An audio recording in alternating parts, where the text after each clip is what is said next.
So now let us see the potential energy stored in a spring. Spring में potential energy कितनी store होती है वो लिखेंगे. स्प्रिंग होता क्या है? Basically spring is a mechanical object और एनी थिंग. अगर हम स्प्रिंग के ये दो एंड्स हैं, स्प्रिंग को अगर आप कंप्रेस करोगे तो स्प्रिंग की लेंथ क्या हो जाती है? रिड्यूस हो जाती है. स्प्रिंग की लेंथ क्या होती है? रिड्यूस होती है.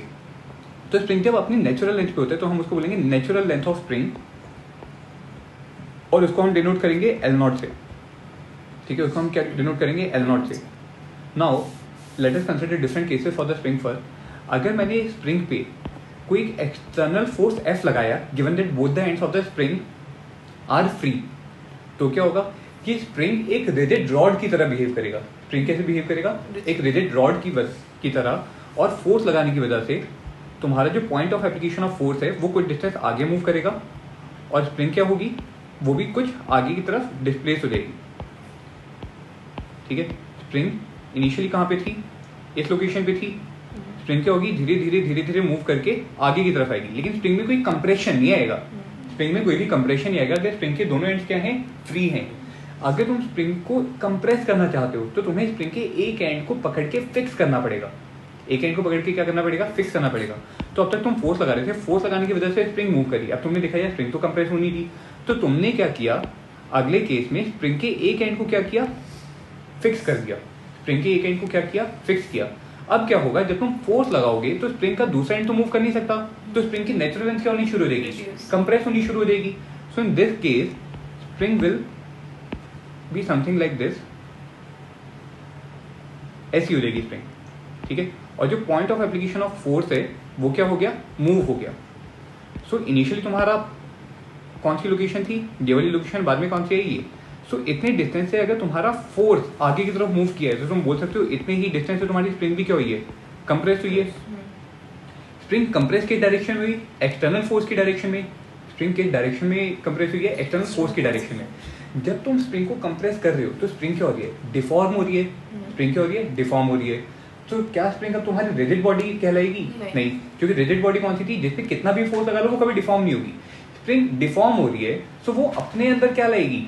स्प्रिंग को अगर डिफॉर्म करने तो आपको उसको एनर्जी सप्लाई करनी पड़ेगी. वो एनर्जी किस रूप में लेगी? In the form of kinetic energy और in the form of potential energy. In the form of potential energy, जो कि इंटरनल एनर्जी के रूप में स्टोर हो जाएगी.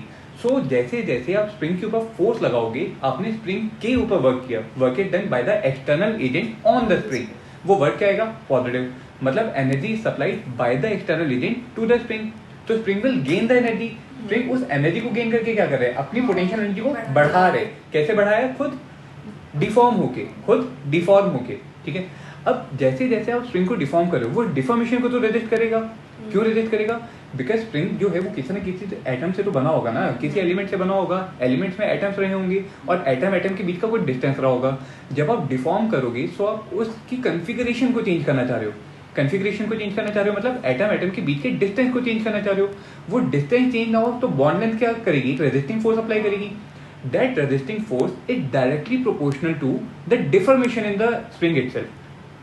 ठीक है, तो हम बोलेंगे क्या बोलेंगे? उसको रीस्टोरिंग फोर्स बोलेंगे. रीस्टोरिंग फोर्स वो किसके प्रोपोर्शनल आएगा? Directly proportional to the deformation in the spring. X क्या है? Deformation in the spring. Deformation किसके रिस्पेक्ट में? From the natural length. Deformation from the natural length. So restoring force will be proportional to the deformation in the spring. इस proportionality sign को अगर हटाओगे तो आपके force जो मिलता है वो मिलता है k into x, where k is known as the spring constant. क्या बोलते हो? Spring constant. ये स्प्रिंग कांस्टेंट काफी सारे फैक्टर्स के ऊपर डिपेंड करता है. जैसे स्प्रिंग किसी वायर की बनी होगी तो वायर का खुद का डायमीटर कितना है, वायर का मटेरियल कितना है, स्प्रिंग जो आपने बनाई स्प्रिंग का रेडियस कितना है, स्प्रिंग में नंबर ऑफ टर्न्स कितने हैं. काफी सारे फैक्टर्स के ऊपर डिपेंड करते हैं. आपको उन सारे फैक्टर्स के बारे में कोई क्वेश्चन नहीं पूछा जाएगा. आपको बस क्वेश्चन में गिवन होगा spring constant. Spring constant k का अगर आप देखोगे यूनिट क्या आता है? सो it will B force upon x. x क्या है? Deformation length. फोर्स की यूनिट क्या है? न्यूटन. डिफॉर्मेशन लेंथ की यूनिट क्या है? मीटर. सो k की यूनिट क्या आएगी? न्यूटन पर मीटर. ऐसा यूनिट हमेशा क्या लेंगे आप? न्यूटन पर मीटर. अगर आपको किलो न्यूटन दिया हुआ है या न्यूटन पर सेंटीमीटर दिया हुआ है तो पहले आप उसको किस में कन्वर्ट करोगे? न्यूटन पर मीटर में. फिर आप अपने क्वेश्चन को सॉल्व करोगे. Now this restoring force is also known as spring force. इस रीस्टोरिंग फोर्स को आप स्प्रिंग फोर्स का भी नाम देते हो. बात समझ में आई? तो स्प्रिंग फोर्स कितना होगा? k into x. अच्छा, ये जो स्प्रिंग फोर्स है इसने क्या किया था, डिफॉर्मेशन को रेजिस्ट किया था, तभी तो आपने रिस्टोरिंग नाम दिया। तो ये डिफॉर्मेशन फोर्स, स्प्रिंग फोर्स जो है या रिस्टोरिंग फोर्स जो है, ये आपके एक्सटर्नल फोर्स के ऑपोजिट डायरेक्शन में लगेगा। ये एक्सटर्नल फोर्स के कहाँ लगेगा, ऑपोजिट डायरेक्शन में। सो अगर मैं फ्री बॉडी डायग्राम बनाऊं स्प्रिंग का, सो स्प्रिंग डिफॉर्म होके ऐसी पोजीशन पर है। अब मैं स्प्रिंग के साथ साथ तीन चीज़ों का फोर्स डायग्राम बना रहा हूँ, एक स्प्रिंग, एक मेरी वॉल, यहाँ पे वॉल, और एक मेरा बॉय जिसने स्प्रिंग को कंप्रेस करने के लिए फोर्स लगाया था। ठीक है, स्प्रिंग के इस एंड पे बॉय ने फोर्स लगाया F। स्प्रिंग कंप्रेस कब हुई थी, जब उसका दूसरा एंड क्या था, फिक्स था। दूसरा एंड क्या था, फिक्स था। फिक्स सपोर्ट भी उतना ही फोर्स लगाएगा जितना आपके बॉय ने लगाया, क्योंकि वो हमेशा इक्विवेलेंट ऑपोजिट लगाएगा। मतलब वॉल ने स्प्रिंग के ऊपर सेम फोर्स F लगाया, तभी तो स्प्रिंग कंप्रेस हुई। अब स्प्रिंग जो कंप्रेस हुई है वो 2F फोर्स की वजह से नहीं हुई है, वो F फोर्स की वजह से ही कंप्रेशन माना जाएगा। स्प्रिंग ने इसके अगेंस्ट एक रिस्टोरिंग फोर्स लगाया होगा जो डिफॉर्मिंग फोर्स के ऑपोजिट डायरेक्शन में होगा। जो कहाँ पे होगा, डिफॉर्मिंग फोर्स की ऑपोजिट डायरेक्शन में। डिफॉर्मिंग फोर्स की डायरेक्शन क्या है, राइट साइड। Right side. तो स्प्रिंग किस तरफ फोर्स लगाएगा, toward right. So this will be the spring force which will B exerted on the ball, and this will be the spring force which will B exerted on the boy. समझ में आई बात, पक्का। Generally आपसे spring force की जो direction जो लग रही है मैन के ऊपर या फिर वॉल के ऊपर, वो नहीं पूछी जाती, क्योंकि हमारा सिस्टम क्या है जिसकी आप स्टडी करना चाहते हो, स्प्रिंग। सिस्टम क्या है, स्प्रिंग। समझ में आई बात। स्प्रिंग का जो फोर्स जो है ये आपके एक्सटर्नल डिफॉर्मिंग फोर्स के बराबर होगा। The magnitude of the spring force is equal to the magnitude of the external deforming force. समझ में आया, ठीक है। अच्छा, अब आओ वर्क डन पे। अब आते हैं वर्क डन पे। So if I will calculate the work done by the external agent, work done by external agent, तो वो वर्क डन किसके बराबर होगा, फोर्स इनटू डिस्प्लेसमेंट। जैसे जैसे आप एक्सटर्नल फोर्स को बढ़ा लगा रहे हो, स्प्रिंग क्या होती जा रही है, कंप्रेस होती जा रही है। स्प्रिंग कंप्रेस होगी तो स्प्रिंग क्या करेगी, खुद का एक फोर्स लगाएगी। So work done by the external agent will be given by F dot D X का integral, F dot D X का इंटीग्रल। ठीक है। अच्छा, जो आपको फोर्स जो लगाना पड़ रहा है वो आपको स्प्रिंग फोर्स के बराबर लगाना पड़ेगा। स्प्रिंग फोर्स के बराबर लगाना पड़ेगा। स्प्रिंग फोर्स कितना था, k into x. So it will be given bye k into x D X का इंटीग्रल। और इंटीग्रेट कहाँ से करोगे, 0 से लेके x तक। अगर आपने x लेंथ तक अगर आपने अपनी स्प्रिंग को कंप्रेस करना है तो आप इंटीग्रेट कहाँ तक करोगे, 0 to x। This work done by the external agent, this work done by the external agent will come out to be half k x square. आया कैसा ये work done, positive work done आया। Positive work का मतलब क्या है कि external agent ने क्या किया, एनर्जी दी। किसको दी, स्प्रिंग को एनर्जी दी। तो स्प्रिंग उस एनर्जी को क्या करेगा, गेन करेगा। तो आप बोलोगे सिंस वर्क डन क्या है, पॉजिटिव, इट मींस इसका क्या मतलब निकला बताओ, that energy supplied, energy is supplied किससे, बाय एक्सटर्नल एजेंट। किसको, टू स्प्रिंग। तो आप क्या बोलोगे यहां से, spring will gain energy. Spring क्या करेगा, एनर्जी गेन करेगा। और स्प्रिंग अगर एनर्जी गेन करेगा तो spring will increase its own potential energy. Spring अपनी खुद की पोटेंशियल एनर्जी को क्या करेगा, बढ़ाएगा। ठीक है। तो change in the potential energy of the spring will be given by the work done by the external agent which will be given by half k x square. समझ में आया, हाफ k x स्क्वायर कैसे आया, पक्की बात। So you will say that the work done on the spring is equal to the energy which is stored in the spring in the form of potential energy. Work done on the spring will be stored in the spring in the form of potential energy, in the form of potential energy. ये जो हमने work निकाला है कौन सा work निकाला है, compression work. ये कौन सा वर्क निकाले, कंप्रेशन वर्क। सिमिलरली अगर आप अपने स्प्रिंग को इलोंगेट करोगे, स्प्रिंग को इलोंगेट करो कैसे, मान लो आपके पास ये वाला एंड फिक्स है, ऐसी हमारे पास स्प्रिंग है जो भी नेचुरल लेंथ पे, ये नेचुरल लेंथ पे, आपने इसके एक एंड पे फोर्स लगाने शुरू किया टुवर्ड राइट हैंड साइड, तो होगा क्या, जो आपकी स्प्रिंग है वो धीरे धीरे क्या होगी, इलोंगेट होगी। इलोंगेट होगी इस वाले पॉइंट तक आ गई। एक एंड तो आपका क्या था, फिक्स था। दूसरे एंड पे आपने क्या लगाया, फोर्स लगाया। सो आपकी स्प्रिंग इनिशियल पोजीशन से फाइनल पोजीशन तक एक्स लेंथ से अगर इलोंगेट हुई है, एक्स लेंथ से क्या हुई है, इलोंगेट हुई है, सो अब स्प्रिंग फोर्स क्या करेगा, अपनी इलोंगेशन को रेजिस्ट करेगा, तो वो स्प्रिंग फोर्स कहाँ लगेगा, टुवर्ड्स इनवर्ड डायरेक्शन में लगेगा। बात समझ में आई। यहाँ पे जो आपका स्प्रिंग फोर्स आएगा वो कितना आएगा, again it will be equal to K X and the energy stored delta U in the spring will be equal to half के एक्स स्क्वायर। कितना आएगा, हाफ के एक्स स्क्वायर। बात समझ में आई, ठीक है। एक छोटा सा एग्जांपल देखो। In this case, I am saying that you have a system like this, जहाँ पे इनिशियली मेरी जो स्प्रिंग है ना उसको मैंने कंप्रेस करके रखा है और स्प्रिंग के दूसरे एंड पे मैंने एक m मास का ब्लॉक रख दिया, m मास का एक ब्लॉक रख दिया, ठीक है। And I am telling you that the spring is compressed by initial distance of x. Spring is initially compressed by x, ठीक है।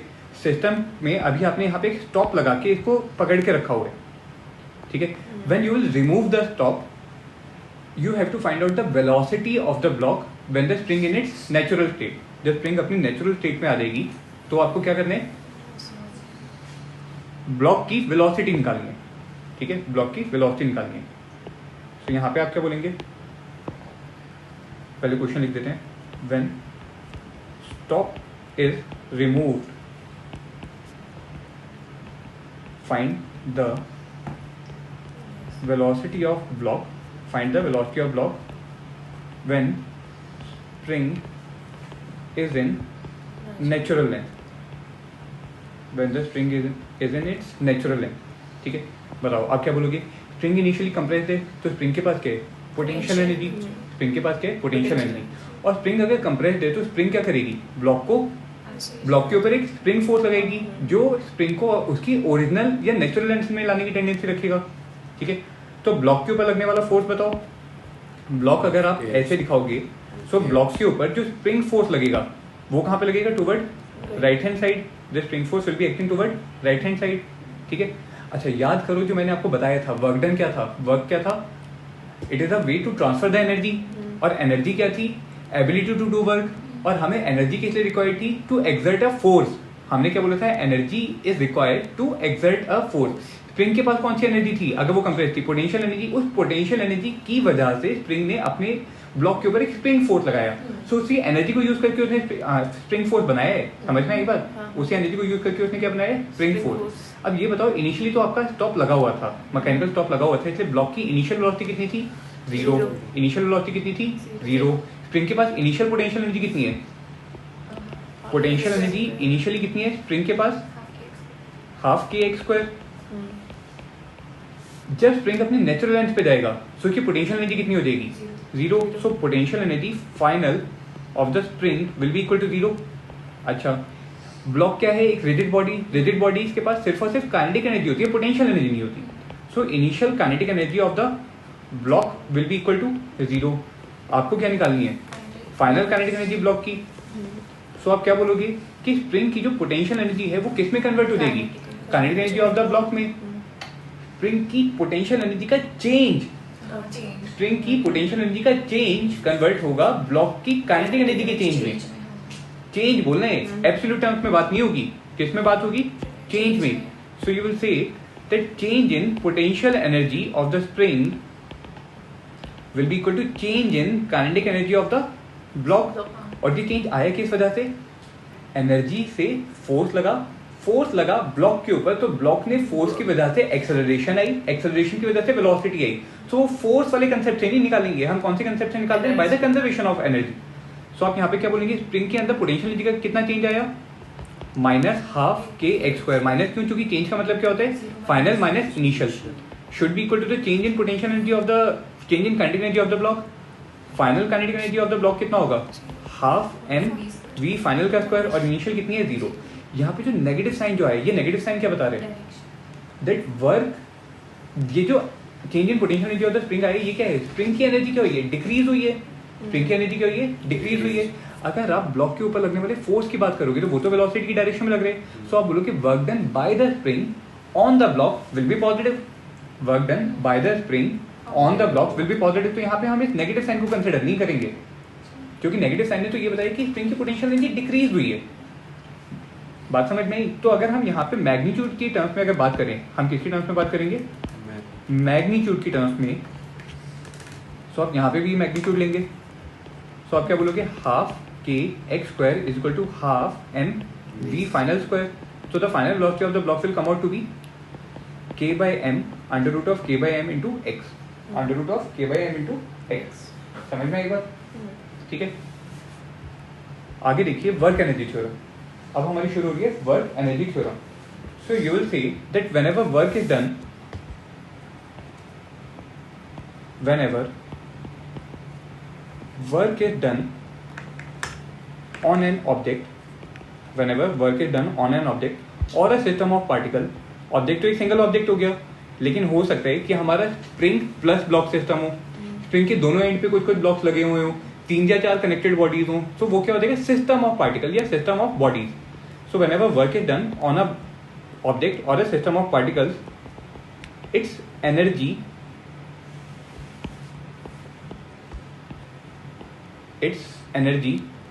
इंक्रीजेस। इंक्रीज क्यों हो रहा है, डिक्रीज क्यों नहीं हो रहा? क्योंकि मैंने यहाँ पे क्या टर्म यूज किया? Work is done on the object. अगर work is done on an object है तो वो वर्क क्या रहा होगा? पॉजिटिव। पॉजिटिव वर्क है तो उसने एनर्जी सप्लाई की होगी। किसने एनर्जी सप्लाई की होगी? फोर्स ने। किसको सप्लाई की होगी? ऑब्जेक्ट को। तो ऑब्जेक्ट की एनर्जी क्या हो जाएगी? बढ़ जाएगी। तो मैंने यहाँ पे क्या बोला? It's energy increases. जो ऑब्जेक्ट है उसकी एनर्जी क्या हो गई? इंक्रीज हो गई। It's energy increases and this increase in energy, and this increase in energy is equal to work done on the object, is equal to the work done on the object। समझ में आई बात? ठीक है, यहाँ पे अलग अलग केसेस आते हैं। सबसे पहला case, in case of rigid bodies. Since rigid bodies में कोई भी डिफॉर्मेशन नहीं होगा, सो यहाँ पे क्या होगा? सिर्फ और सिर्फ काइनेटिक एनर्जी चेंज होगी। So the net work done on the body will be equal to the change in kinetic energy of the rigid body। ठीक है, और अगर work done on the object है या work done on the body है तो kinetic energy क्या होगी? इंक्रीज होगी। Kinetic energy will increase. Late us consider second case, in the case of conservative field forces. Last class में हमने देखा था कंजर्वेटिव फील्ड फोर्सेस। कौन सी कंजर्वेटिव फील्ड फोर्सेस थे? जिसमें कभी भी एनर्जी डिसिपेट नहीं होती। कंजर्वेटिव फील्ड की वजह से सिर्फ और सिर्फ पोटेंशियल एनर्जी चेंज होती है। सिर्फ और सिर्फ पोटेंशियल एनर्जी चेंज होती है। So in these cases the work done by the conservative field will be responsible for changing the potential energy of the system. And in case if the work is done on the body, so system of particle क्या करेगा? Energy को gain करेगा। सो उसकी potential energy क्या हो जाएगी? Increase हो जाएगी। पोटेंशियल एनर्जी क्या होगी? इंक्रीज होगी। ठीक है, तीसरा केस देखो, फॉर इन जनरल, अगर मैं इन जनरल बॉडीज की बात करूं, क्योंकि हो सकता है मेरे एक सिस्टम में रिजिड बॉडीज भी हो और कंजर्वेटिव फील्ड फोर्सेस भी हो, दोनों साइमल्टेनियसली प्रेजेंट हो। सो उनके केस में आप क्या बोलेंगे? That the net work done on the system of bodies will be equal to the change in, it will be equal to the net work done on the system of bodies will be equal to change in kinetic energy plus change in potential energy of the system. Change in kinetic energy plus change in potential energy of the system. बात समझ में आई? ठीक है, एक एक करके तीनों का छोटा छोटा एग्जांपल देखते हैं। So I am considering my case 1। Case 1 की अगर मैं बात करूं तो यहाँ पे let us consider that you have a ground and on the ground you have a block of mass m, और आपने इसके ऊपर एक्सटर्नल फोर्स F अप्लाई किया। एक्सटर्नल फोर्स F अप्लाई किया जिसकी वजह से ब्लॉक राइट हैंड साइड में मूव करके अपनी फाइनल पोजीशन पे आ गया। ठीक है, इनिशियली इसकी जो वेलोसिटी थी u, वो कितनी है? 0। फाइनली इसकी वेलोसिटी कितनी होगी? v वेलोसिटी होगी। फाइनल वेलोसिटी कितनी है? v velocity. And I am considering that the surface is smooth, there is no friction. There is no friction, या ऐसा करते हैं फ्रिक्शन भी कंसीडर कर लेते हैं, तो आपको एक ही बारे में दोनों कंसेप्ट समझ में आ जाएंगे। इसमें क्या लग रहा है साथ में? फ्रिक्शनल सरफेस और फ्रिक्शन कोएफिशिएंट कितने? म्यू। अगर ब्लॉक आपका toward right hand side move करेगा तो फ्रिक्शन कहाँ पे लग रहा होगा?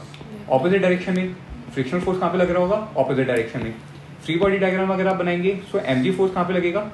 डाउनवर्ड डायरेक्शन में। और एक नॉर्मल रिएक्शन फोर्स आपके ब्लॉक के ऊपर लगेगा लोअर सरफेस पे n, जो किसने किस पे लगाया होगा?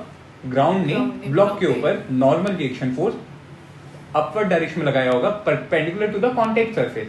सारी चीजें याद रखनी है, कौन से सरफेस पे लगेगा, किस डायरेक्शन में लगेगा, किस बॉडी की वजह से किस बॉडी पे लगे। फ्रिक्शनल फोर्स और नॉर्मल रिएक्शन फोर्स दोनों कॉन्टैक्ट फोर्सेज हैं, इन चीज को ध्यान रखना, दोनों कौन से फोर्सेज हैं, कॉन्टैक्ट फोर्स। तो यहाँ पे ये बताओ अगर ब्लॉक मूव कर रहे तो फ्रिक्शनल फोर्स कौन सा लग रहा होगा, स्टैटिक या काइनेटिक, काइनेटिक वाला। और अगर आपको कोएफिशिएंट ऑफ काइनेटिक फ्रिक्शन नहीं दिया तो आप कौन सा फोर्स मानोगे, लिमिटिंग फ्रिक्शन। कौन सा फोर्स मानोगे आप, लिमिटिंग फ्रिक्शन। लिमिटिंग फ्रिक्शन क्या होता है, maximum possible value of the friction which depends upon the properties of the contact surfaces. बात समझ में आई। उस लिमिटिंग फ्रिक्शन की वैल्यू कितनी होगी, mu times n. Mu mg नहीं बोलोगे कभी, हमेशा क्या बोलोगे, म्यू टाइम्स एन। एन यहाँ पे इस केस में कितने है, normal reaction force mg, so the limiting friction will be equal to mu mg। अब अगर आप बॉडी की बात करो, सो ये आपकी जो बॉडी थी, इस बॉडी के ऊपर एक्सटर्नल फोर्स कहाँ पे लगे, toward right hand side. Frictional force कहाँ पे लगा है, इसके ऊपर टुवर्ड लेफ्ट हैंड साइड। और बॉडी का मोशन कहाँ पे हुआ है, टुवर्ड राइट हैंड साइड। तो जो आपका एक्सटर्नल फोर्स है उसका वर्क क्या आएगा, पॉजिटिव, क्योंकि एक्सटर्नल फोर्स की डायरेक्शन में आपके डिस्प्लेसमेंट हुए। लेकिन जो आपका फ्रिक्शन फोर्स है वो आपके डिस्प्लेसमेंट से ऑपोजिट डायरेक्शन में है, सो उसका वर्क क्या आएगा, negative. So what will be the net work done. अब आप निकालोगे net work done on the body.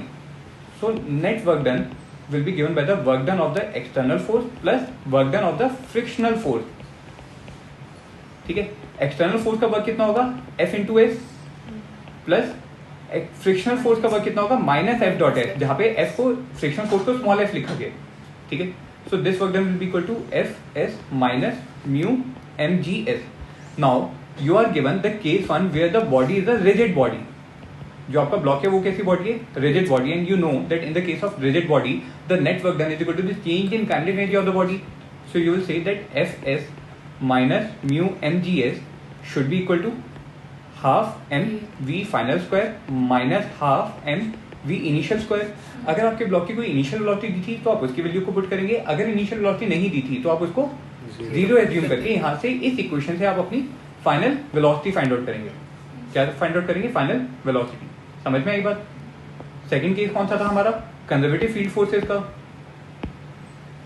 So this is my case number 2 where I am considering conservative forces, work done by the conservative forces. जो आपका spring force होता है वो एक conservative force होता है। Spring force, gravitational force, electric energy, electric field and the magnetic field, all of them are conservative fields. So in the case of spring, let us say that this was the spring whose one end was fixed and you are applying an external force to compress the spring. You are applying an external force to compress the spring. तो spring क्या करेगी, इस external force को oppose करने के लिए एक restoring force लगेगी जिसको आप स्प्रिंग फोर्स बोलोगे। उसका मैग्नीट्यूड किसके बराबर होगा, kx के। किसके बराबर होगा, kx के। कंसिडरिंग कि आपकी जो स्प्रिंग है वो कितनी डायरेक्शन से कंप्रेस हुई है, x डायरेक्शन में, and the spring constant is given as k। x direction से अगर कंप्रेस हुई तो स्प्रिंग क्या देगी, एक रीस्टोरिंग फोर्स लगेगी। कितना लगेगी, kx, और वो k डायरेक्शन होगा, एक्सटर्नल फोर्स की ऑपोजिट डायरेक्शन में, एक्सटर्नल फोर्स की ऑपोजिट डायरेक्शन में। Now in this case you will say that the initial potential energy of the spring is equal to 0, क्योंकि इनिशियली हमने क्या माना कि स्प्रिंग अपनी नेचुरल लेंथ पे है। इनिशियल कितने पे, नेचुरल लेंथ पे। जब आपकी स्प्रिंग कंप्रेस होगी तो फाइनल पोटेंशियल एनर्जी कितनी आ गई स्प्रिंग की, हाफ के एक्स स्क्वायर। कितनी आ गई, हाफ के x square. So you will से that the net work done by the external force, the net work done on the spring, the net work done by all the forces which are acting on the spring should be equal to the change in potential energy of the spring. बात सुनो ध्यान से, यहाँ पे एक चीज और सुनो, क्या, work done by all forces acting on the spring will be equal to the change in potential energy of spring.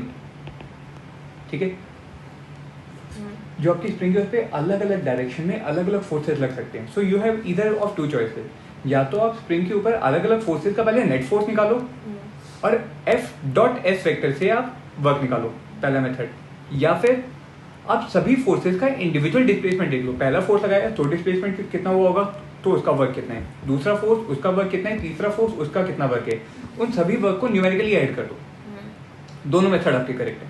ठीक है, तो यहाँ पे अगर आपको फाइनल पोटेंशियल एनर्जी पता है और इनिशियल पोटेंशियल एनर्जी पता है, सो यू विल से that work done by the external force F या net work done on the spring will be equal to change in potential energy. वो कितना आएगा? Final potential energy minus initial potential energy, which will come out to be half k x square. So या तो आपको force दिया होगा तो वहां से आप कंप्रेशन निकाल लोगे, या अगर कंप्रेशन दिया होगा तो आप ये निकाल सकते हो कि फोर्स कितना लगा होगा. बात समझ में आई? ठीक है. अब देखो third case where we have considered general system. ठीक है. सो इस जनरल सिस्टम में मैं कंजर्वेटिव फोर्स भी दिखा रहा हूँ और रिजिड बॉडी भी दिखा रहा हूँ. So let us consider that this is the ground on which there is one block having mass m, और यहाँ पे हमने एक स्प्रिंग भी लगाई हुई है. ठीक है. इस स्प्रिंग के ऊपर आप एक्सटर्नल फोर्स F अप्लाई कर रहे हो. एक्सटर्नल फोर्स F अप्लाई कर रहे हो तो क्या होगा? स्प्रिंग के एक एंड पे तो आपने एक्सटर्नल फोर्स F अप्लाई किया, दूसरा एंड आपके ब्लॉक से कनेक्टेड है. ब्लॉक का कुछ मास m है, और मैंने आपको ब्लॉक के मास m के बारे में क्या बताया था कि वो क्या कहलाता है? उसका इनर्शिया. कौन सा इनर्शिया? इनर्शिया का मीनिंग क्या था?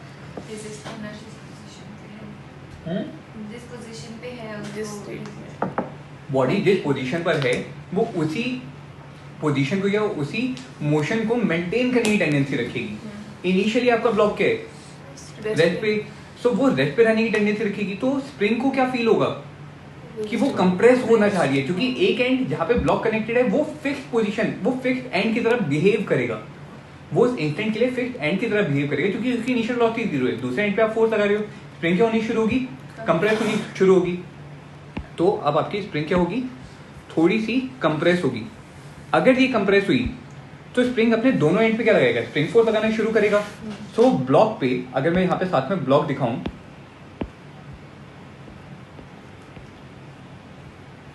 और यहाँ पे बॉय दिखाऊं जिसने एक्सटर्नल फोर्स F लगाया होगा, तो आप मुझे अब ये चीज क्लियरली बता सकते हो कि स्प्रिंग ने जो अपना फोर्स जो लगाया होगा ब्लॉक पे, वो कहाँ पे लगाया होगा? ब्लॉक पे टुवर्ड राइट हैंड साइड, और बॉय पे टुवर्ड लेफ्ट हैंड साइड. अगर ब्लॉक M पे toward right hand side spring force लगाए तो ब्लॉक धीरे धीरे मूव करना स्टार्ट करेगा. ठीक है. अब दो चीजें हो रही हैं. जो आपने फोर्स जो लगाया है उसकी वजह से स्प्रिंग कंप्रेस हुई. स्प्रिंग ने कंप्रेस होते ही स्प्रिंग फोर्स लगाया, उस स्प्रिंग फोर्स ने ब्लॉक M को मूव करवाया. लेकिन स्प्रिंग ने फोर्स लगाने की टेंडेंसी कहां से ली थी कि स्प्रिंग के अंदर एनर्जी आई थी, और वो एनर्जी कहां से आई थी? एक्सटर्नल फोर्स F से. मतलब एक्सटर्नल फोर्स ने दो चीजें की. क्या? एक तो उसने स्प्रिंग को कंप्रेस करने के लिए एनर्जी सप्लाई की, प्लस उसने रिजिड बॉडी को वेलोसिटी गेन करवाने के लिए भी एनर्जी सप्लाई की. बात समझ में आई? दोनों चीजें उसने एक साथ की है, लेकिन स्टेप वाइज हुई. पहले स्टेप में क्या हुआ? एक्सटर्नल फोर्स ने स्प्रिंग को कंप्रेस किया, स्प्रिंग ने अपने अंदर पोटेंशियल एनर्जी बढ़ाई. पोटेंशियल एनर्जी कौन सी थी? कंजर्वेटिव फील्ड थी. कंजर्वेटिव फील्ड क्या करेगी? उस एनर्जी को यूटिलाइज करेगी एक फोर्स को कन्वर्ट, फोर्स को बनाने के लिए. वो फोर्स कौन सा बना? Spring force. स्प्रिंग फोर्स ने ब्लॉक के ऊपर एक फोर्स एक्सर्ट किया. एक्सटर्नल फोर्स डायरेक्टली ब्लॉक के ऊपर नहीं लगाए, लेकिन एक्सटर्नल फोर्स से एनर्जी आई, उस एनर्जी से स्प्रिंग फोर्स आया, स्प्रिंग फोर्स की वजह से आपका ब्लॉक मूव किया. बात समझ में आई? पक्की बात. तो अगर हम यहाँ पे ये कंसिडर करें कि आपका पूरा सिस्टम जो है, पूरा सिस्टम जो है वो s डिस्टेंस से मूव किया, या the point of application of force जो है वो s डिस्टेंस से मूव किया, और फाइनल स्टेट में जो आपकी स्प्रिंग है वो कंप्रेस हो गई और ब्लॉक ने कुछ वेलोसिटी गेन करी. Let at this instant the velocity of the block is v, given that initial velocity is 0. Let us say that the initially the spring was initially compressed by an amount of x initial.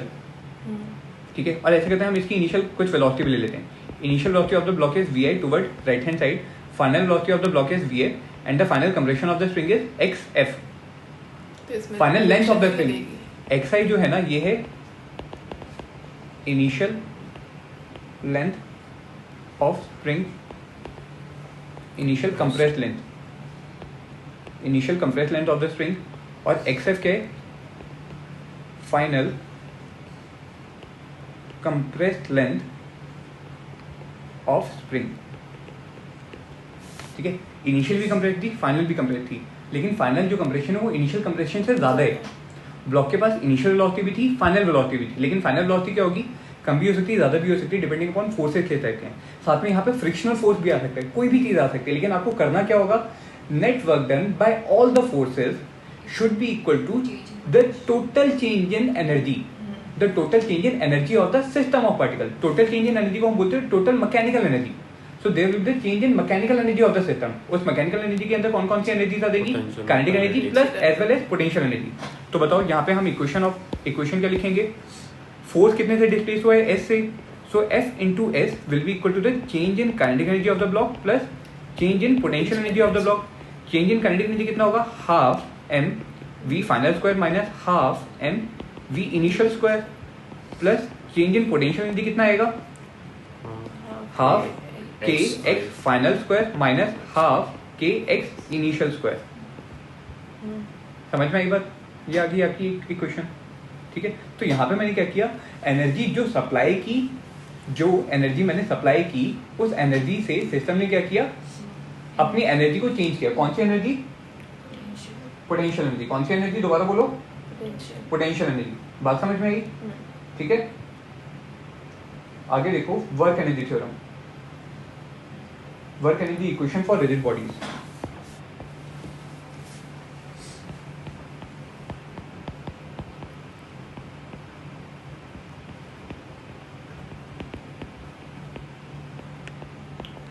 वापस force भी तो फेंक सकती है उस पे boy पे।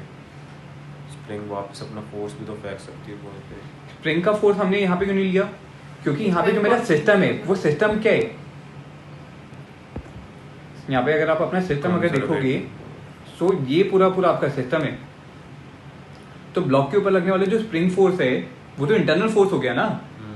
यहाँ पे जो हम वर्क जो कैलकुलेट करेंगे, वो एक्सटर्नल फोर्सेस का वर्क कैलकुलेट करेंगे, इंटरनल फोर्सेस का नहीं करेंगे। क्योंकि इंटरनल फोर्स के न्यूटन थर्ड लॉ से उसका एक रिएक्शन फोर्स भी लगा होगा। रिएक्शन फोर्स भी तो लगा होगा ना। रिएक्शन फोर्स और एक्शन फोर्स दोनों क्या होंगे? ऑपोजिट डायरेक्शन में, लेकिन पॉइंट ऑफ डिस्प्लेसमेंट तो सेम डायरेक्शन में। सो एक फोर्स का अगर वर्क पॉजिटिव आते तो उसके रिएक्शन फोर्स का वर्क कितना आ जाएगा? नेगेटिव। सो नेट कितना हो जाएगा उन दोनों का? जीरो। इसलिए जो वर्क डन जो यहाँ पे कैलकुलेट करो, वो एक्सटर्नल फोर्सेस की वजह से कर रहे हो। Friction force will B an external force. कब तक? जब तक आप ग्राउंड को अपने सिस्टम में नहीं ले रहे हो। अगर आपने ग्राउंड को भी अपने सिस्टम में ले लिया तो फ्रिक्शन फोर्स क्या हो जाएगा? इंटरनल फोर्स हो जाएगा। क्योंकि बॉडी के ऊपर फ्रिक्शन फोर्स जिस डायरेक्शन में लगता है, उसके ऑपोजिट डायरेक्शन में ग्राउंड के ऊपर भी लग रहा होता है। हाँ या ना? ठीक है, तो आपको अपना सिस्टम आइडेंटिफाई करना होगा यहाँ पे कि आपका सिस्टम क्या है।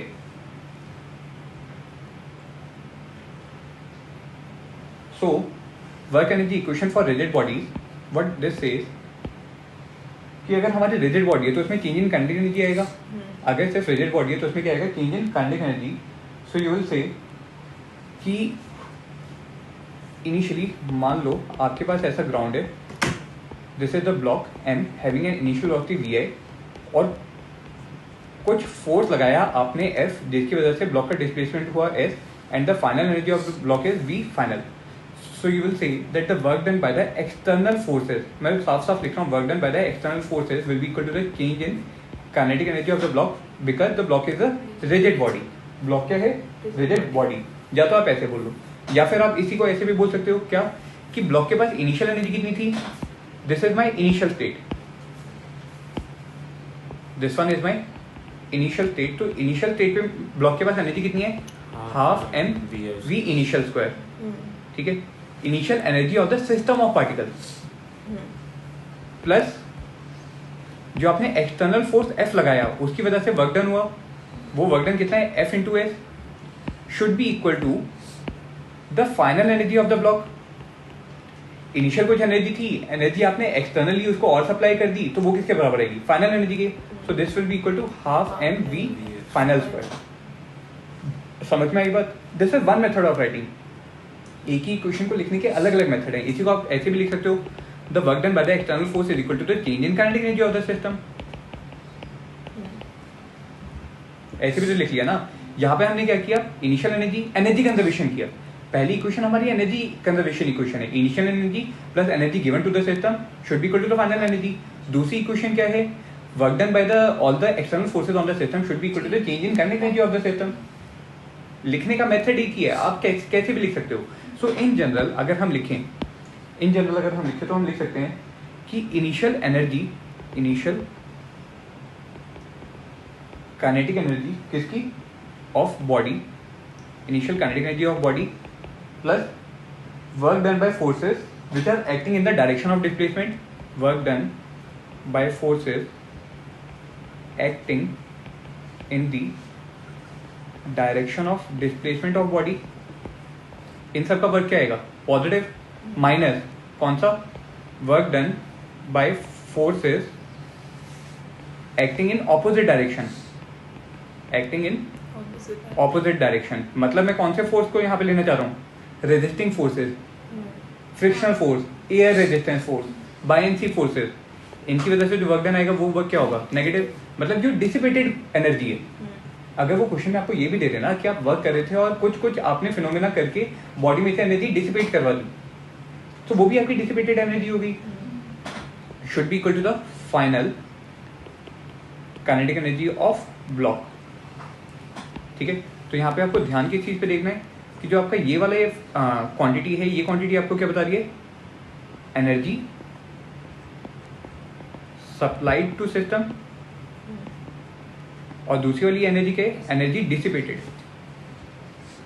अब ये डिसिपेट आपके सिस्टम के लिए हो रही है, सिस्टम के लिए डिसिपेट हो रही है। हो सकता है कि ब्लॉक अपनी एनर्जी स्प्रिंग को दे रहा हो, तो वहां पे एनर्जी डिसिपेट नहीं बोलोगे, वो एनर्जी डिसिपेट, जब हम डिसिपेट वर्ड यूज करते हैं तो वो डिसिपेशन होता है कि आप उसको यूटिलाइज नहीं कर पाए।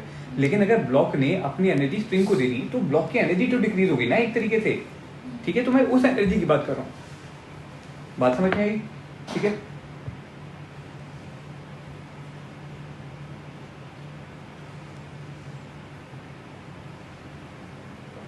so here now let us consider the case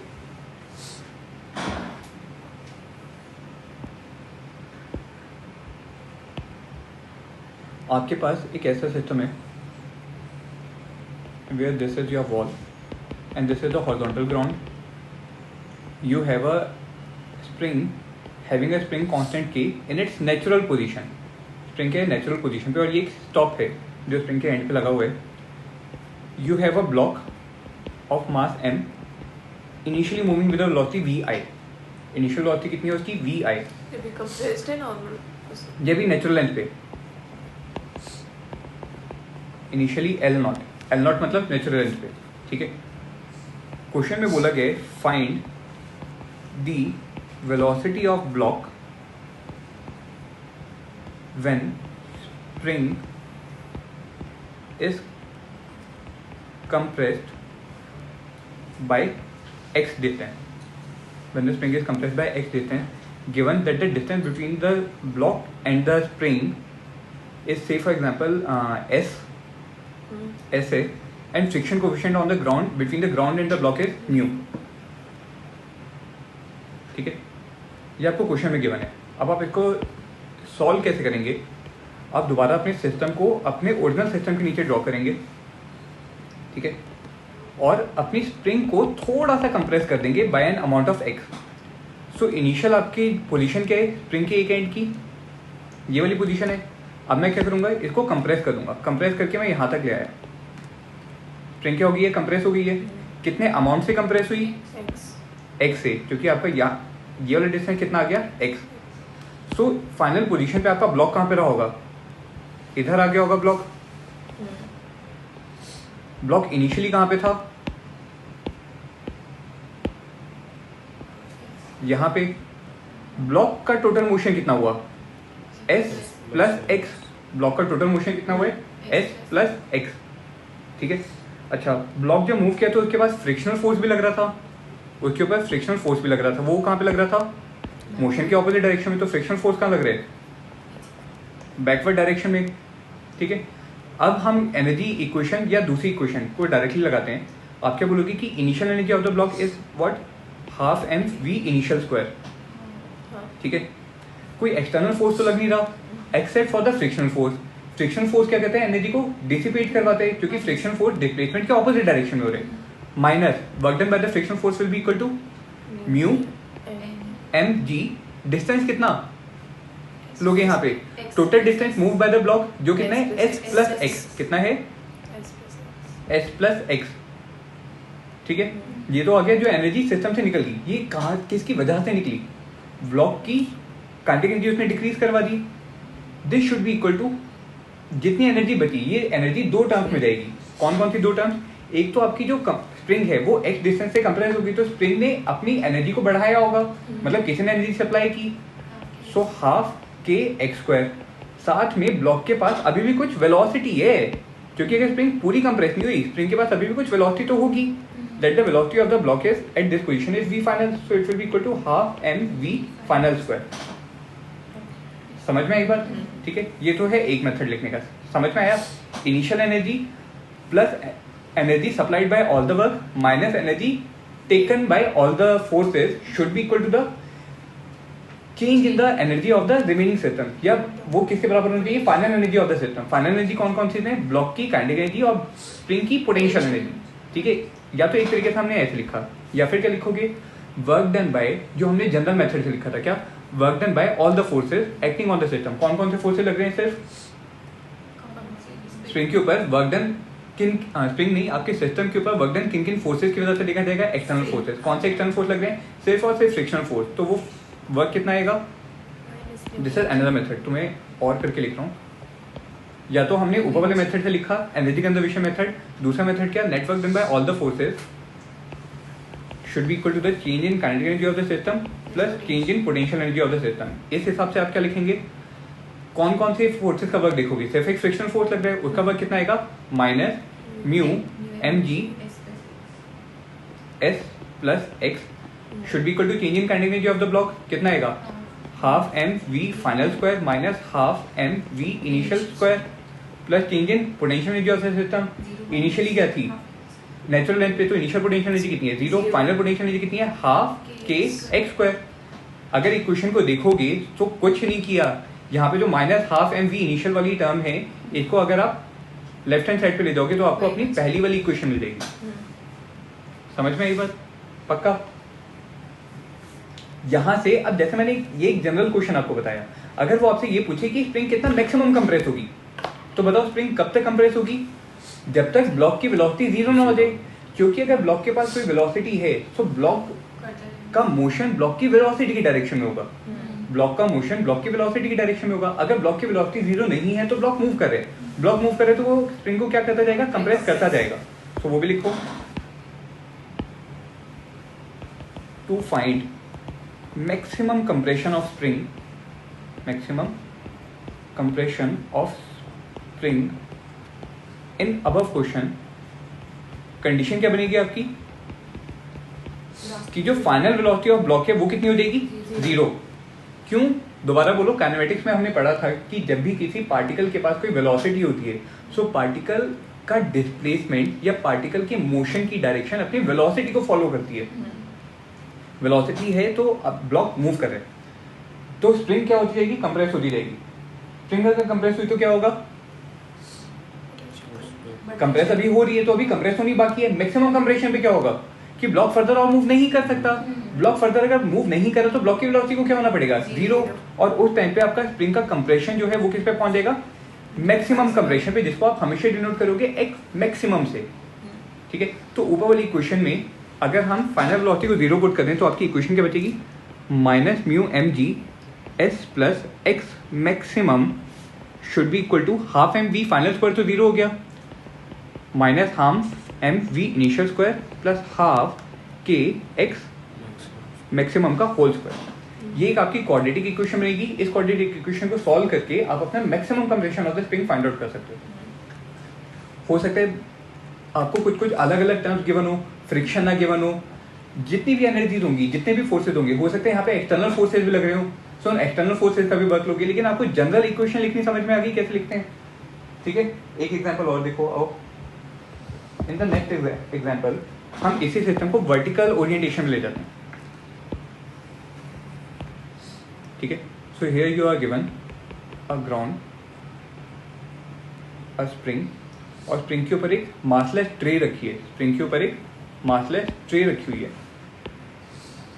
मैंने क्या किया, एक मेरा ब्लॉक है एम मास का ब्लॉक है, जो ट्रे से h हाइट ऊपर रखा है। ट्रे से h हाइट ऊपर रखा है। Spring is initially in its natural length having a spring constant k। You have to find the maximum compression of the spring. क्या निकालना है? Find maximum compression of spring. ठीक है, जब और आपने ब्लॉक को यहाँ पे ड्रॉप किया, सो इनिशियल वेलोसिटी कितनी है? 0। हो सकता है कि आप उसको पुश करो नीचे की तरफ, हम पुश करने वाला, मैं सारे के सारे एक्सट्रीम केसेस ले रहा हूँ, जो केस नहीं होगा उसकी वैल्यू सीधी सीधी जीरो आ जाएगी, ठीक है। So I am initially assuming that you have given an initial velocity of u to the particle in downward direction, downward direction में अपने u वेलोसिटी के साथ अपने ऑब्जेक्ट को थ्रो किए, तो स्प्रिंग में मैक्सिमम कंप्रेशन कितना आएगा वो हम फाइंड आउट करेंगे। तो आप क्या लिखोगे यहाँ पे, अब देखो जो ब्लॉक है उसके ऊपर mg फोर्स डाउनवर्ड डायरेक्शन में लगेगा, ग्रेविटेशनल फोर्स, ग्रेविटेशनल फोर्स की वजह से ब्लॉक कहाँ पे मूव किया, नीचे, कितना डिस्टेंस मूव करेगा, h डिस्टेंस जब मूव करेगा तब तो ब्लॉक आपके ट्रे के कांटेक्ट में आया, फर्दर वो अपने फोर्स की वजह से अपनी एनर्जी को किस में चेंज करवाएगा, स्प्रिंग की पोटेंशियल एनर्जी में, स्प्रिंग की पोटेंशियल एनर्जी में, तो स्प्रिंग क्या होती जाएगी, कंप्रेस होती जाएगी और ट्रे यहाँ पे आ जाएगी ब्लॉक के साथ। मान लो जो एडिशनल कंप्रेशन जो आया वो x का आया और यहाँ पे हमें क्या निकालना है, मैक्सिमम कंप्रेशन, तो इसको मैं क्या लिखूंगा, x मैक्सिमम। मैक्सिमम कंप्रेशन अब दो रीजन से आएगा, एक जो आपके ब्लॉक के ऊपर लगने वाला ग्रेविटेशनल फोर्स था उसने कुछ वर्क किया पहला, दूसरा ब्लॉक के पास इनिशियल काइनेटिक एनर्जी भी थी, वो काइनेटिक एनर्जी भी आपके स्प्रिंग को क्या करवा रही है, कंप्रेस करवा रही है, ठीक है। सो हम क्या लिखेंगे, work done by all the forces, सबसे पहले क्या लिखेंगे, initial kinetic energy of the spring या initial kinetic energy of the block कितनी है, वो half m u square plus work done by all the external forces on the system, कौन कौन से फोर्सेज हैं, mg into h plus x maximum should be equal to final kinetic energy. Maximum compression निकालना है तो block की final kinetic energy कितनी होगी, जीरो। ये क्या बता रहे हैं, final kinetic energy of the block plus half के x मैक्सिमम का स्क्वायर, ठीक है। आप चाहो तो यहाँ पे जो हाफ m u स्क्वायर वाली क्वांटिटी लिखी है उसको राइट हैंड साइड में ले जाओ, सो आपकी इक्वेशन क्या बनेगी, तब आप क्या बोलोगे, net work done by all the external forces acting on the system is equal to the change in kinetic energy of the system plus change in potential energy of the system. Equation वही बनी, समझ में आया। अगर यहाँ पे air resistance भी given होता तो एयर रेजिस्टेंस क्या होता, ऑपोजिट डायरेक्शन में लगता, सो इसको मैं एफ ए लिख रहा हूँ जो रेजिस्टेंस फोर्स है। सो आप यहाँ पे नेटवर्क में क्या करते, minus F a into H plus x maximum, या ऐसे मत लिखो, हो सकता है कुछ क्वेश्चंस ऐसे हो सकते हैं जहाँ पे air resistance as a function of displacement दिया हो, जैसे हमने कल देखा था ना, work done by the variable forces, work done by the variable forces देखा था। सो लेट अस कंसीडर कि जो एयर का रेजिस्टेंस फोर्स लग रहा है वो एक वेरिएबल फोर्स है, वो एक वेरिएबल फोर्स है, तो उसका वर्क कैसे लिखोगे, integral f a into d x for 0 to s plus x maximum. समझ में आई, इनिशियल लिमिट कितनी होगी 0, फाइनल लिमिट कितनी है h प्लस एस नहीं एच प्लस एच मैक्सिमम, ठीक है। वेरिएबल फोर्सेस का वर्क आ जाए, कोई भी फोर्स हो किसी भी मेथड से निकालना हो, पहले हमने वर्क को अलग अलग मेथड से निकालना सीखा, अब उन सबके वर्क को आपको एनर्जी से इक्वेट करना है सिर्फ, और आपको ये देखना है कौन सी एनर्जी सप्लाई हुई है, कौन सी एनर्जी लूज हुई है, कौन सी एनर्जी सप्लाई हुई है, कौन सी एनर्जी लूज हुई है। समझ में आया। एक एग्जांपल अगला और देखो, now here you have an inclined plane,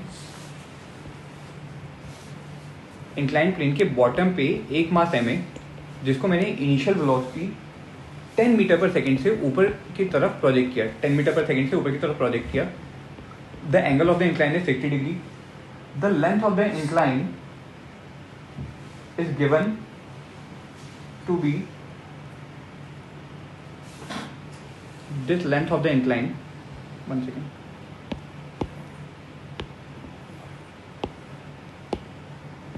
हाँ, ये जो लेंथ ऑफ द इंक्लाइन जो है ना, this length L is given as 2√3 metre.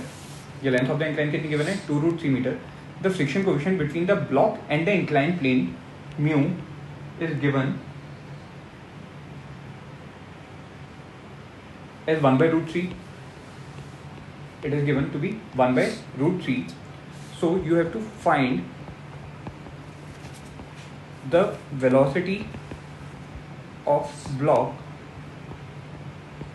when it reaches the top end, when it reaches the top end of incline. जब वो incline के top and पे पहुंचेगा तब आपको ब्लॉक की वेलोसिटी निकालनी, ठीक है। आओ कैसे लिखोगे इसको, हम इसमें वही वाला मेथड, दोनों मेथड से कोई भी मेथड लिख लो, initial kinetic energy plus work done by all the forces should be equal to the final kinetic energy, क्योंकि यहाँ पे मेरे कोई भी कंजर्वेटिव फोर्सेस नहीं है, तो इसलिए मैं पोटेंशियल एनर्जी की तो बात नहीं करूंगा। या तो ऐसे लिख लो, या work done by all the forces should be equal to the change in kinetic energy of the block, ऐसे लिख लो। ब्लॉक के ऊपर अब कौन कौन से वर्क डन हो रहे हैं मुझे ये बताओ।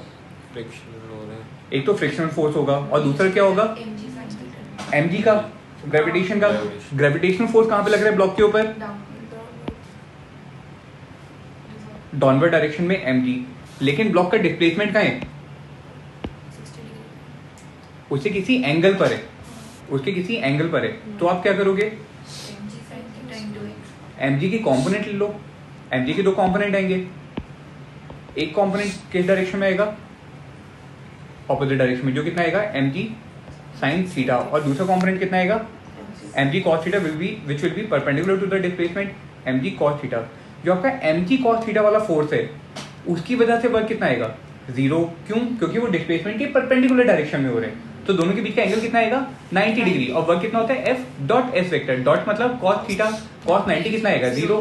सो the work done by this force mg cos थीटा will be equal to zero. mg sin theta displacement के क्या हो रहे हैं, ऑपोजिट डायरेक्शन में हो रहे हैं, तो उसका वर्क क्या आएगा नेगेटिव। साथ में फ्रिक्शन फोर्स कहाँ पे लगेगा, मोशन के ऑपोजिट डायरेक्शन में, तो फ्रिक्शन फोर्स भी कहाँ पे लग रहे हैं, in the downward direction. So friction का वर्क भी क्या आएगा नेगेटिव, फ्रिक्शन का वर्क भी क्या आएगा नेगेटिव। कितना आएगा वो, mu n into l, mu n into L.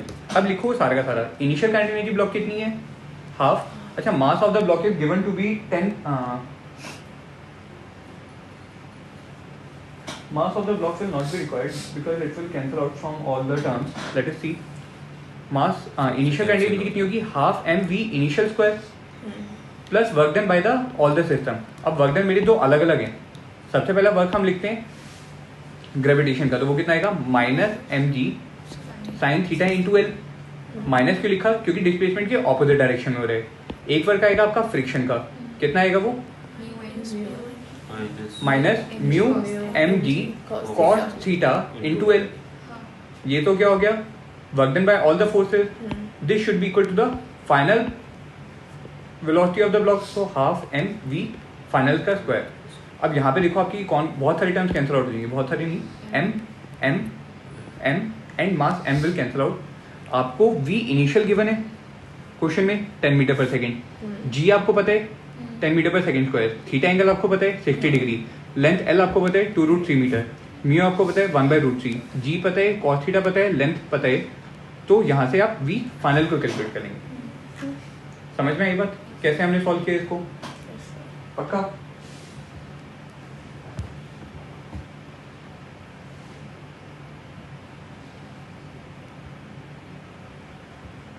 आगे देखो,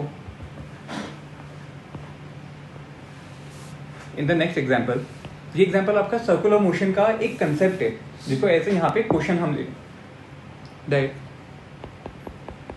सर ऊपर वाले केस में अगर हम स्प्रिंग लगा दे ऊपर, तो बस हमें राइट साइड में वो हाफ के x² ऐड करना होगा। हाँ, अगर यहाँ पे इसके टॉप एंड पे लड़की ने बोला क्या कि इसके टॉप एंड पे आप एक स्प्रिंग लगा दो, ऐसे स्प्रिंग लगा दी, तो क्या होगा, जब ये ब्लॉक स्प्रिंग के कांटेक्ट में आएगा तब तक तो आप वेलोसिटी निकाल दोगे सेम मेथड से, लेकिन वहां पे आप डिस्प्लेसमेंट कितनी लेंथ का लोगे, इतनी लेंथ का, इतनी लेंथ का आप डिस्प्लेसमेंट लोगे, तो आपको ये पता चलेगा कि स्प्रिंग को टच करते वक्त, मतलब L लेंथ का डिस्प्लेसमेंट डिपेंड करता है ना, स्प्रिंग की खुद भी कुछ नेचुरल लेंथ होगी, तो ब्लॉक जब स्प्रिंग को टच करेगा तब तक उसके पास वेलोसिटी कितनी आएगी वो तो हम सेम मेथड से निकाल लेंगे। जितनी उसके पास वेलोसिटी आई वो उस वेलोसिटी को किसमें कन्वर्ट करेगा, स्प्रिंग की पोटेंशियल एनर्जी में, प्लस ब्लॉक की खुद की पोटेंशियल एनर्जी क्या होगी, रिड्यूस होगी, जो कि वो ग्रेविटी के अगेंस्ट जा रहे हैं। ठीक है, सो अगर आप डायरेक्टली लिखना चाहते हो तो maximum compression of the spring के केस में फाइनल वेलोसिटी कितनी हो जाएगी ब्लॉक की, जीरो, लेकिन स्प्रिंग की कुछ पोटेंशियल एनर्जी आ जाएगी कितनी, हाफ के x²। ठीक है, और आपका ब्लॉक कितना मूव करेगा, length l plus distance x। Sir L तो पूरा ही है ना, x L जो है वो आपको एंड टू एंड दिया हुआ है ना, यहाँ पे इस पॉइंट से इस पॉइंट तक का डिस्टेंस, लेकिन स्प्रिंग की खुद की भी तो कुछ लेंथ है, सर उसी में स्प्रिंग की खुद लेंथ कितनी है L0, तो पहले ब्लॉक कितना मूव करेगा L - L0। अच्छा ठीक है, के जब वो force- L minus L not पहुंचा तब तो वो स्प्रिंग के कांटेक्ट में आया, प्लस x मूव करेगा। हाँ, समझ में आई बात? ठीक है, वो आपको मैथमेटिक्स से खुद एक बार सोच के निकालना पड़ेगा कि कितना डिस्टेंस वो मूव करे। ये बात समझ में आई? और देखो अगला एग्जांपल देखो। In this case you are given a pendulum bob having a length L and a bob of mass m is connected on the bottom end of the string, the string having a length L। आपने इसको initially u velocity के साथ horizontal direction में project किया तो क्या होगा? ये जो आपका बॉब है ये ऊपर की तरफ जाएगा। मान लेते हैं ये बॉब यहाँ पे पहुंचा, ठीक है। Length of the spring will be like this. So compare to the initial state, final state में आया। अच्छा, velocity of the block will always be tangential to the path of the motion. Path कैसे है इसका? Circular path सा बनेगा। So at this instant the block will be having a velocity v in this direction. समझ में आई बात? ठीक है। क्वेश्चन में आपसे ये पूछा गया है what you have to find, you have to find the speed of the pendulum. Find speed of pendulum बोल दो या उसको बॉब बोल दो। Speed of pendulum when string makes an angle theta with the vertical, ठीक है। then you have to also find the maximum angle to which the string is deflected. String maximum कितने angle से deflect होगी आपको ये भी find out करना है। दो चीजें आपको फाइंड आउट करनी है। सबसे पहला velocity as a function of theta, और फाइनली ये कितने एंगल तक जाएगा, ठीक है। अच्छा, यहाँ से आप मुझे ये बताओ from the diagram you will से कि जो रेड कलर वाली हमारी जो स्ट्रिंग जो है डिस्प्लेस पोजीशन पे वो भी लेंथ कितनी होगी? L लेंथ रही होगी, और व्हाइट कलर वाली लेंथ भी कितनी है? L length. सो ब्लॉक ऊपर की तरफ कितना गया? अगर ये वाला एंगल थीटा है सो L लेंथ के दो कंपोनेंट आएंगे। एक कंपोनेंट तो आएगा ये वाला जो कितना आएगा? L cos theta. दूसरा कंपोनेंट कौन सा आएगा? ये वाला जो कितना आएगा? L sin theta. सो ऊपर की तरफ कितना मूव किया? L minus L cos theta. So ये लेंथ कितनी आएगी? L minus L cos theta which will be equal to L 1 minus cos theta. कितना आएगा? L 1 minus cos theta. किस डायरेक्शन में? अपवर्ड डायरेक्शन में। किस डायरेक्शन में आप बोलोगे? अपवर्ड डायरेक्शन में। ब्लॉक के ऊपर जो ग्रेविटेशनल फोर्स लग रहा है वो हमेशा कहाँ लग रहा है? डाउनवर्ड डायरेक्शन में। ग्रेविटेशनल फोर्स कौन सा है? Conservative force. कंजर्वेटिव फोर्स का वर्क कभी पाथ के ऊपर डिपेंड नहीं करता, लेकिन सिर्फ और सिर्फ इनिशियल पोजीशन और फाइनल पोजीशन के ऊपर डिपेंड करता है। इनिशियल पोजीशन कौन सी है? जो अभी मैंने दिखाई हुई है ये वाली। फाइनल पोजीशन कौन सी है? ये वाली। यहाँ पे भी mg फोर्स कहाँ पे लग रहा होगा? डाउनवर्ड डायरेक्शन में। तो ग्रेविटेशन फोर्स का वर्क कितना आएगा? mg into h, where h is equal to L 1 minus cos theta. लेकिन mg फोर्स डिस्प्लेसमेंट के ऑपोजिट डायरेक्शन में हो रहा है तो उसका वर्क क्या आया? नेगेटिव। नेगेटिव वर्क का मतलब क्या है कि बताओ, नेगेटिव वर्क का मतलब क्या है? उसने एनर्जी ली है। ग्रेविटेशनल फोर्स ने एनर्जी ली है। किससे ली है? बॉब से, पेंडुलम से। तो पेंडुलम की एनर्जी क्या हो जाएगी? डिक्रीज हो जाएगी। पेंडुलम की एनर्जी क्या हो जाएगी? डिक्रीज हो जाएगी। बात समझ में आई? पक्का? सो यहाँ पे अगर आप लिखो सबसे पहले मेथड से अगर लिखे, किसी भी मेथड से लिखते हो, इनिशियल काइनेटिक एनर्जी कितनी है बॉब की? Half m u square initial kinetic energy plus net work done by all the forces which are acting on the system. कौन सा वर्क है यहाँ पे? ग्रेविटेशन का, जो डिस्प्लेसमेंट के ऑपोजिट डायरेक्शन में लग रहे हैं। तो एनर्जी क्या कर रहे हैं? एक्सट्रैक्ट कर रहे हैं। वो कितनी एनर्जी एक्सट्रैक्ट करेगा? माइनस mg इंटू एच, और एच की वैल्यू कितनी है? L 1 minus cos theta should be equal to the final energy of the bob which is equal to half m v square. या तो आपने ऐसे लिख लिया, या दूसरा मेथड क्या लिखने का? जो इनिशियल एनर्जी है हाफ m u स्क्वायर, इस इनिशियल एनर्जी की वजह से ब्लॉक ने कुछ पोटेंशियल एनर्जी गेन करी है। क्यों? क्योंकि वो ग्रेविटी के अगेंस्ट गया है, ग्रेविटेशन फोर्स के अगेंस्ट गया, तो वो अपनी पोटेंशियल एनर्जी क्या करेगा? इंक्रीज करेगा। What is the increase in the potential energy? mgh, और साथ में कुछ उसकी फाइनल काइनेटिक एनर्जी रही होगी कितनी? Half m v square. समझ में आया? दोनों इक्वेशन में फर्क है कि एक तरफ मैंने ग्रेविटेशन फोर्स का वर्क लेफ्ट हैंड साइड पे लिखा है, दूसरे केस में मैंने ग्रेविटेशनल एनर्जी को as a increase in potential energy of the system लिख लिया। बात समझ में आई? पक्का? किसी भी मेथड से लिख लो। यहां से अगर आप कैलकुलेट करोगे तो आपकी फाइनल वेलोसिटी v किसके बराबर आएगी? It will be equal to u square minus 2gl times 1 minus, तो यहाँ पे चेंज नहीं लेंगे हम? क्या यहाँ पे चेंज नहीं लेंगे? क्या लेंगे? यहाँ पे ये नहीं आएगा half m minus half m u square? लिखा तो है हाफ एम यू स्क्वायर अच्छा, okay. और हाफ एम वी स्क्वायर। ठीक है। सो जब आप किसी भी इक्वेशन को सॉल्व करोगे so you will get the velocity of the block as a function of theta is equal to u square minus 2gl times 1 minus cos theta. बात समझ में आई? ठीक है। ये सर्कुलर मोशन में यूज होगा डायरेक्टली, हम वहां पे दोबारा डिराइव करेंगे इसको। ठीक है। अच्छा, सेकंड पार्ट में इसने क्या बोला? You have to find the maximum angle to which the spring is deflected. Spring कब तक डिफ्लेक्ट होगी? जब तक वेलोसिटी जीरो ना हो जाए। तो आप क्या बोलोगे? To find maximum deflection of string. String का अगर आपको मैक्सिमम डिफ्लेक्शन निकालना है तो आप क्या बोलोगे? वेलोसिटी क्या हो जाएगी? जीरो। और उस केस में जो आपका थीटा एंगल है, थीटा जनरल एंगल था ना, वो बन जाएगा फाई, जहां पे हम फाई को क्या बोलते हैं? एम्पलीट्यूड। Deflection amplitude. एम्पलीट्यूड का मतलब क्या होता है? The maximum displacement from the mean position. तो यहाँ पे फाई को हम क्या बोलेंगे? Deflection amplitude. ठीक है। सो हम ऊपर वाले वेलोसिटी के रिलेशन में यहाँ पे वेलोसिटी को जीरो पुट कर देंगे और थीटा की जगह क्या लिख देंगे? 5। So you will say that 0 is equal to under root of u square minus 2gl times 1 minus cos 5। ठीक है। इसको अगर आप सॉल्व करोगे so you will write u square is equal to 2gl times 1 minus cos 5। So 5 will come out to be cos inverse of 1 minus u square upon 2gl. This will be the answer to this problem. समझ में आया? पक्का? Maximum deflection मतलब? Maximum deflection का मतलब ये कि same diagram में